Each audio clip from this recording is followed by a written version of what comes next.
Tras los recientes descubrimientos en la Almoloya, que pueden dar carta de naturaleza al estado argárico, vamos a visitar otros dos yacimientos emblemáticos de esta civilización del sureste peninsular, de esta cultura del Bronce antiguo, que tiene que ser puesta en relación con otras peninsulares y con otras del Mediterráneo y Europa. La cultura de El Argar presenta un arte y una metalurgia similares en sus distintos yacimientos, aunque la configuración urbana de los mismos difiere. Sí, existe un elemento común a todas estas etapas cronológicas, y ese elemento es el afán defensivo. Da la sensación de estar en un mundo belicista, militarista, con una enorme necesidad de encontrar posiciones fácilmente defendibles ante la alta probabilidad de ser atacados o invadidos. La muralla ciclópea de la Bastida es un hito en el Mediterráneo occidental.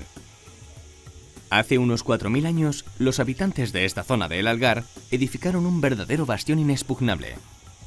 El gran esfuerzo de esta sociedad, esta gran inversión, tuvo que estar justificada en una grave amenaza exterior o bien por atesorar grandes riquezas.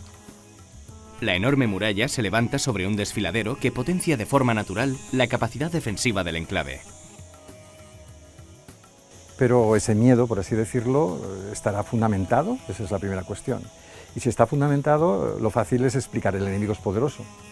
Pero nosotros pensamos también un poco a la inversa, y es que cuando tú te defiendes contra algo y te encierras, te enclaustras. Y claro, si te enclaustras, el miedo también es dentro. Y eso es los primeros síntomas de lo que sería un fenómeno identitario. Estás hacia adentro, no estás nunca hacia afuera, no tienes una sociedad fluida, es una sociedad recluida. Y claro, eso es un problema. Un problema porque genera ya unos índices de identidad un poco tan fuertes que uno se extraña que esto ocurra desde el principio, desde el 2200 prácticamente. En el Castellón Alto, en Galera, también se elige un emplazamiento cuya defensa resulte sencilla. El yacimiento de Castellón Alto es realmente espectacular, su integración en el paisaje, pero también tiene una estructura, una forma muy definida. Me gustaría, para comprenderlo bien, que me expliques cómo es el yacimiento, cómo se estructura. Bueno, el yacimiento tiene dos grandes partes diferenciadas. Por un lado hay una ladera y por otra un cabezo, el cabezo principal que se proyecta, es un cabezo que se proyecta hacia el valle. Ese cabezo tiene 3 terrazas naturales que a su vez se subdividen en una serie de terrazas artificiales y conectando a los distintos niveles hay una serie de escaleras. En cada una de esas terrazas están las viviendas, ¿no? En esas terrazas están todas unas líneas de viviendas, unas líneas de casas con techumbres planas o muy ligeramente inclinadas. Esas terrazas. ¿Y arriba qué es lo que hay, arriba del cabezo? En la parte más alta del yacimiento lo que hay es un muro que define una acrópolis en la parte, como digo, más alta del yacimiento, una acrópolis donde vivía la élite. Una acrópolis donde vivía la élite que tenía un aspecto militar, ¿no? Una muralla muy... Sí, bueno, hay una muralla que la rodea y solamente un sitio desde el que se podía acceder al interior y que tenía posiblemente una estructura de cierre y en el interior de la cual encontramos la única cisterna que hay en el yacimiento. Pero más allá de los problemas defensivos, los argáricos se enfrentaban a su día a día en una sociedad profundamente estratificada. En Galera se ha edificado una vivienda tipo, y así podemos aproximarnos a la vida cotidiana del Algar. Lo que suele aparecer en casi todas las viviendas son los molinos, que son un elemento muy importante que indican la importancia del cereal en la economía doméstica. Luego están los hogares donde se hacía el fuego y las tumbas también son un elemento que se repite en todas las casas. Estamos en una zona con mucho esparto de forma natural. Hubo una cultura del esparto, se utilizaba, ¿con qué técnica lo tejían? Porque me parece muy actual, ¿no? Tenemos una reproducción de un calzado de esparto del que hemos documentado en la excavación del yacimiento. En este yacimiento se conserva muy bien la materia orgánica y por eso se han conservado también muchos elementos de esparto. Como la zona es muy rica, era uno de los materiales más utilizados para hacer elementos que se utilizaban de forma doméstica. Las técnicas de trenzado que se han documentado han seguido prácticamente inalterables desde este momento, hace casi 4000 años, hasta la actualidad. Las dimensiones de los espacios domésticos de la Bastida nos muestran un panorama más complejo. Este edificio es una de ese grupo de casas grandes que tenemos en la Bastida, de entre 60 y 70 metros cuadrados, Y lo más relevante que tenemos aquí es la enorme cantidad de molinos de mano que aparecieron. Hemos contabilizado hasta 16 molinos que servían para producir la harina necesaria. Hemos estimado la cantidad, los molinos están todos activos, se utilizan a la vez y podrían suministrar raciones de harina para entre 60 y 70 personas. Es con un exceso para las dimensiones de la casa, pese a ser una casa grande. Es uno de esos ejemplos que tenemos en los que las viviendas son talleres que producen por encima de las necesidades de una familia, de una unidad doméstica. Tanto en Castellón Alto como en La Bastida se desmontaba el terreno para tener amplias terrazas y situar sobre ellas las viviendas y algunas estructuras edilicias. Desde el pie de monte, que es donde nosotros estamos, hasta la cima, hacen terrazas artificiales. O sea, todo lo que es la extensión del poblado, que ocupa casi 4,5 hectáreas, y los 450 metros de altura que tiene, están escalonados en terrazas artificiales.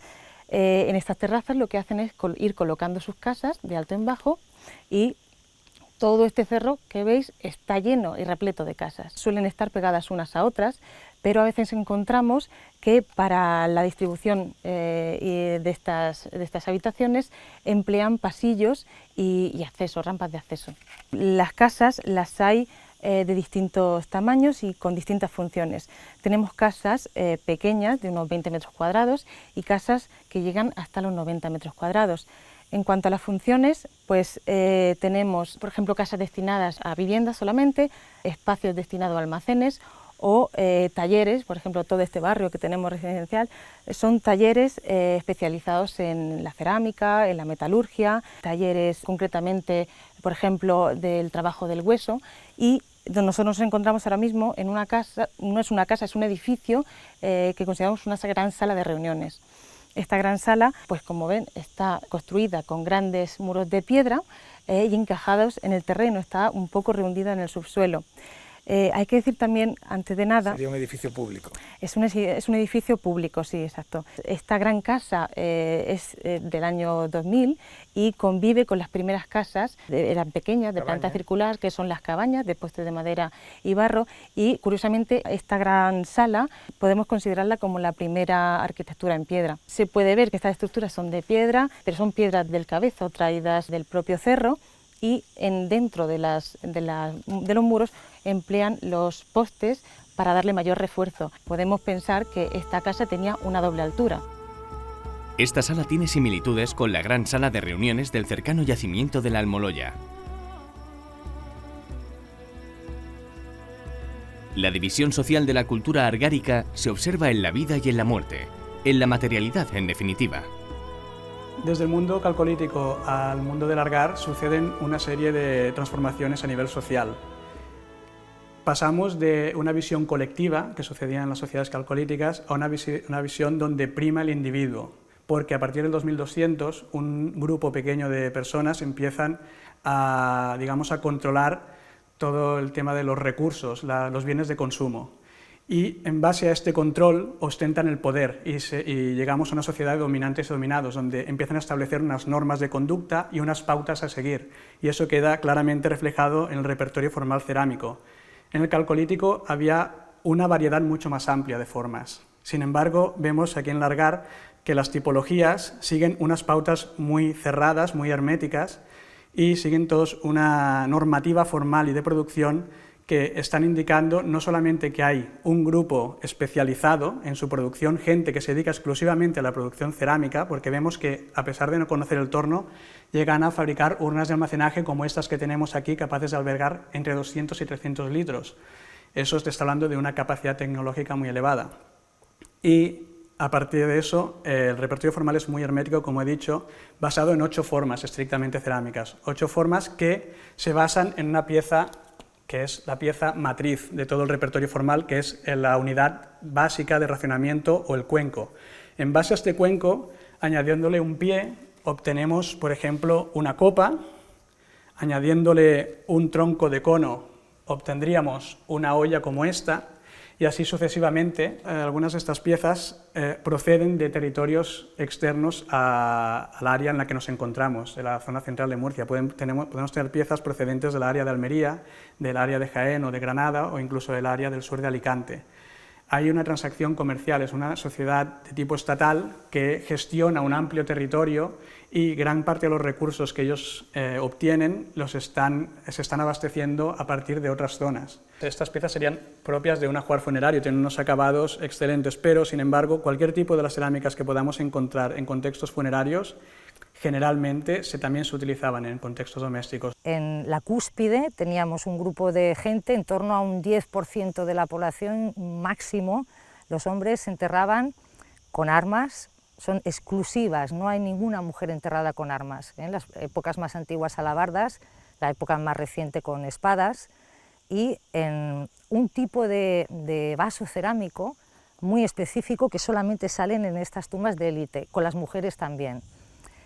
Brazaletes de oro también son potestad de esta primera categoría social, y en la segunda, que también formaría parte de esta élite, en torno a un 20% más o menos de tumbas, es donde encontramos, tanto en hombres como en mujeres, artefactos de plata, adornos de plata. Y aquí el sexo también es determinante, porque hay las diademas que solamente acompañan a las mujeres, mientras que tanto hombres como mujeres comparten diferentes avalorios, no solo hay anillos para las manos, sino diferentes espirales, pendientes, collares con diferentes elementos, tanto para hombres como para mujeres.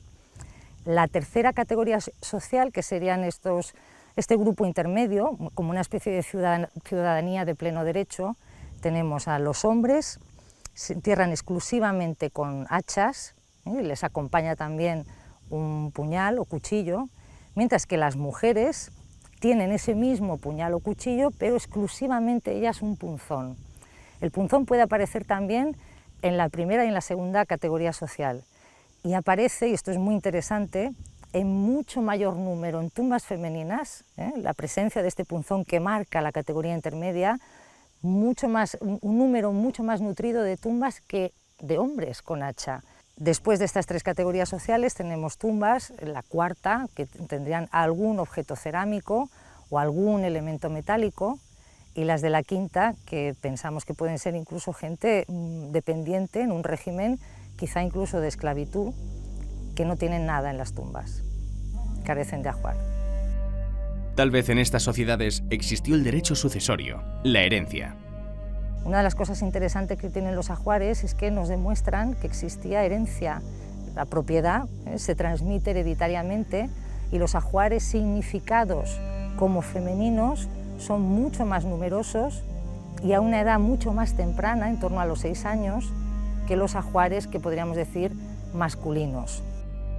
Los investigadores se plantean la posibilidad de que la sociedad argárica fuera matrilocal. Esta sociedad se regía por principios femeninos de matrilocalidad. Eran linajes de mujeres las que vivían en los poblados y eran los cónyuges masculinos, los hombres de otros poblados, los que venían a residir en estos lugares.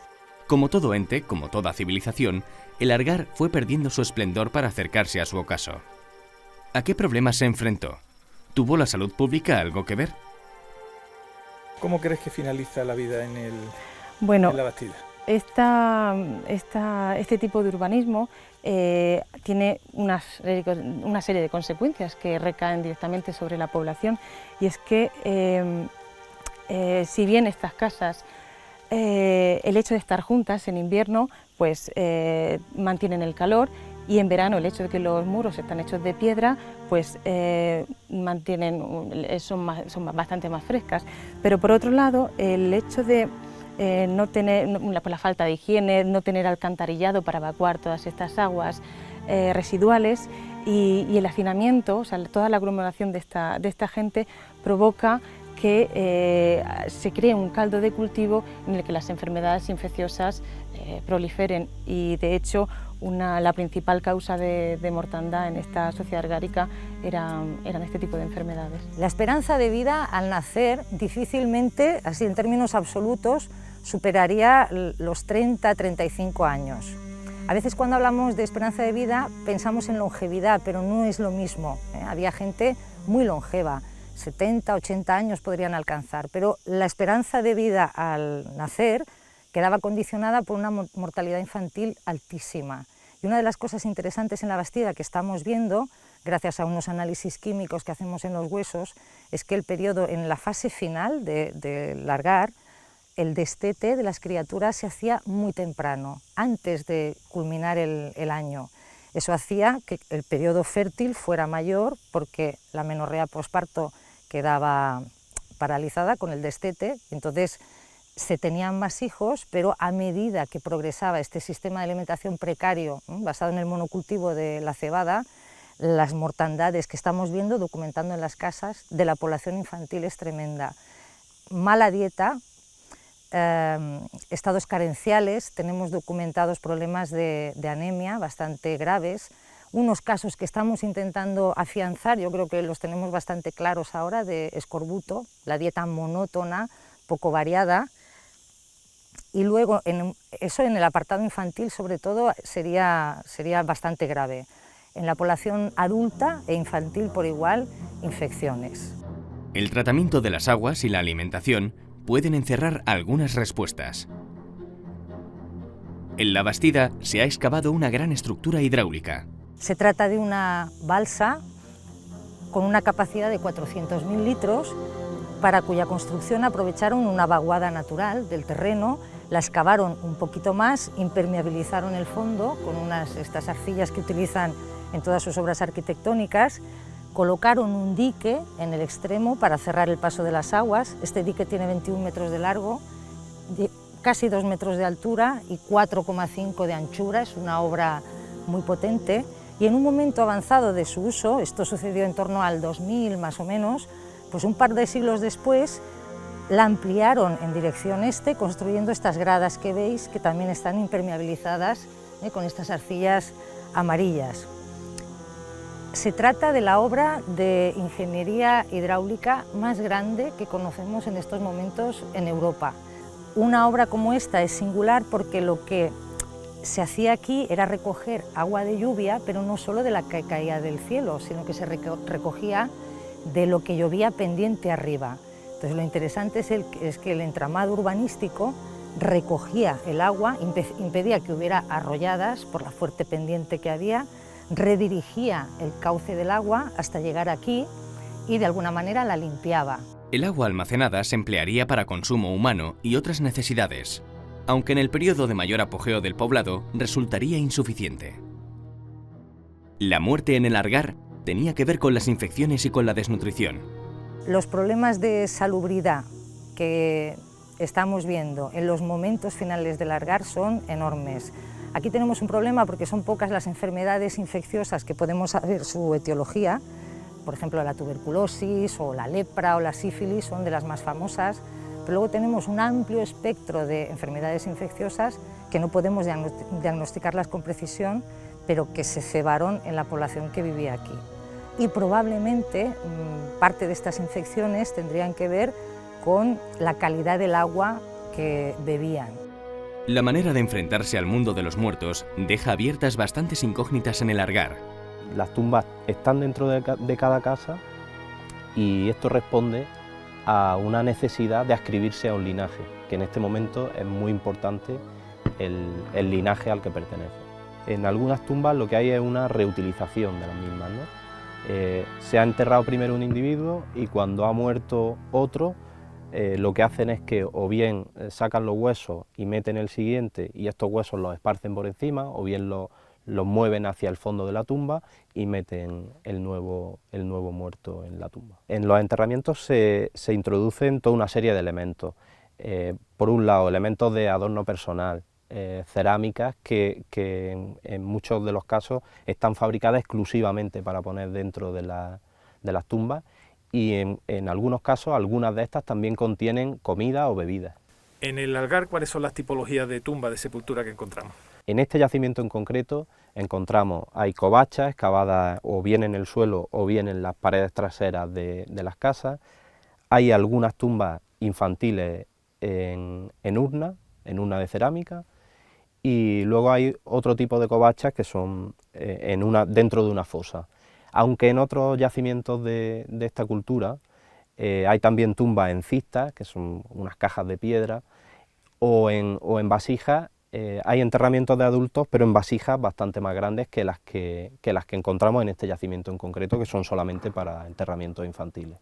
¿Las tumbas más ricas se encuentran en la Acrópolis? En la Acrópolis hay una serie de tumbas importantes, pero hay tumbas importantes también dispersas por otras partes del poblado. No necesariamente todas las tumbas importantes están dentro de la Acrópolis.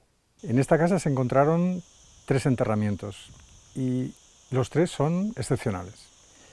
El primero de ellos es un enterramiento doble y por tercera vez en toda la historia del Algar, de las excavaciones, han aparecido o se han documentado 2 personas que son del mismo sexo, es decir, 2 hombres. Es interesante y excepcional a la vez porque uno de los 2 hombres adquiere la posición característica de los enterramientos femeninos. Es decir, por lo general, en el Algar, los enterramientos femeninos están depositados sobre el lado derecho, los cadáveres se sitúan hacia la derecha, mientras que los masculinos están depositados sobre el costado izquierdo. Aquí uno de los hombres está sobre el costado izquierdo. ¿Qué quiere decir? El que hace seguramente el papel de guerrero, pero es que sorprendentemente el que está sobre el lado derecho también es un guerrero, o sea, son 2 guerreros enterrados en la misma tumba. A diferencia de las demás tumbas dobles que tenemos, el enterramiento es casi sincrónico, cuando en realidad, como ya hemos visto en otros momentos, los enterramientos dobles tienen una distancia temporal entre un cadáver y el otro de casi 3 generaciones en ciertos casos. La sorpresa aumenta cuando a los pies de esa tumba hay otra cosa, que puede ser una tumba, que es un receptáculo funerario, que no contiene huesos, que es lo que denominamos un cenotafio, pero que sí que contiene ajuar. Y los huesos no han desaparecido por cuestiones tafonómicas posteriores o postdeposicionales, sino no han desaparecido porque no estaban, porque como uno de los ajuares es precisamente la parte de la paletilla de un cordero. Es decir, que los huesos se mantienen en este sedimento, pero no está el muerto. Por la urna y por el ajuar, con una H pequeña y 2 formas, una copa y una forma 4, sabemos que correspondería a un niño de unos 7 años que no está. O sea, tenemos 2 hombres enterrados en la misma tumba, por un lado, cosa sorprendente, y a sus pies un niño que no es niño porque no está. La tercera tumba, que es una tumba de una mujer que está expuesta en el museo, es una mujer que, curiosamente, parece que está totalmente sana porque no tiene ninguna herida, ninguna patología profunda, en cambio está muerta, pero lo interesante de esta mujer es que tiene la peculiaridad de estar también sobre el lado izquierdo, es decir, está enterrada como si de un hombre se tratara. Bien, todas las tumbas que hay en esta casa son extraordinarias, y la casa en sí, cuando pasamos a la vida, también es extraordinaria. ¿Por qué? Porque la mayor cantidad de cereal almacenado que tenemos en este piedemonte de la Bastida está en esta casa.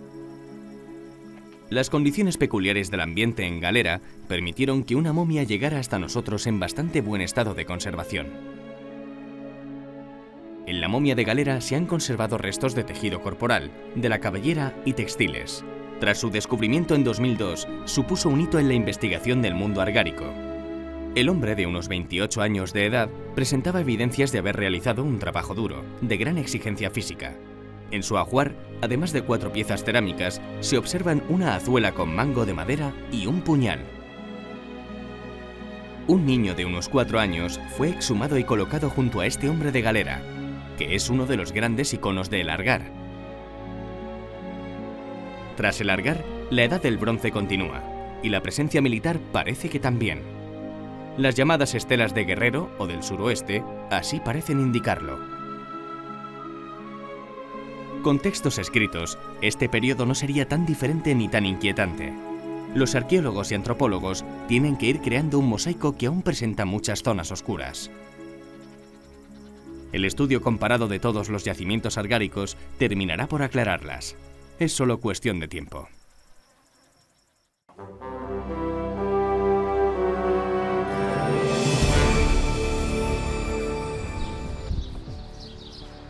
La arqueología nos demuestra que lo que hoy en día es un pueblo pudo ser una gran ciudad.